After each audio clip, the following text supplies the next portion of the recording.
Wrong એટલે સાવ ખોટું દ્રષ્ટિબેન. સાંજે રાહુલભાઈની બર્થડે પાર્ટીમાં તમે આ રીતે ડાન્સ કરવાના છો? હવે હું તમને સ્ટેપ બતાવું ને, જરા ધ્યાનથી જોજો. પેલા ડાબી બાજુએ લેવાનો સ્ટેપ.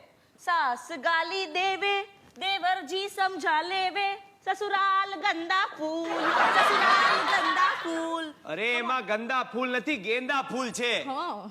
સસુરાલ વિશે તમને વધારે ખબર કે મને? ડોન્ટ ડિસ્ટર્બ નાઉ. હા દ્રષ્ટિબેન જો, પેલા ડાબે લેફ્ટ, પછી જમણે રાઈટ, પછી પાછું ડાબે લેફ્ટ, પછી પાછું જમણે રાઈટ, પછી લેફ્ટ રાઈટ ડાબે જમણે સાથે સાથે ટુગેધર અગેન. હવે તમે સમજીને બરાબર અન્ડરસ્ટેન્ડ થયા કે નહીં? ભાભી, મને હમણાં સીધા સ્ટેપ્સ જ બતાવો. આ ચશ્માના લીધે લેફ્ટ રાઈટ માં લોચો છે. લેફ્ટ રાઈટ માં લોચો છે? હા. ઉપર નીચેમાં લોચો નથી ને? ના. તો જાઓ ઉપર જઈને જોઈ આવો કે મમ્મી પપ્પા તૈયાર થયા કે નહીં. મમ્મી પપ્પા, તમે તૈયાર થયા કે નહીં? રાહુલ આવતો જ હશે. બોલો, બેન ને આંખમાં લોચો ને ભાઈ ને મગજમાં લોચો. પરણી શું કામ મારા જેવા મગજમાં લોચાવાળા માણસને? તે નહોતી જ પરણવાની. આ તો મારી માએ કીધું તું કે પુરુષ જેટલો વધારે મૂર્ખ, સંસાર એટલો જ વધારે સુખી. તો મેં પણ ક્યાંક વાંચેલું અમલમાં મૂક્યો હોત ને તો આજે દુખી નો થયો હોત. શું? કે વાંકાનેરની છોકરીને તો પરણવું ન જોઈએ. મનનો? ના એટલે આટલી છોકરીઓથી તો ખાસ દૂર રહેવું.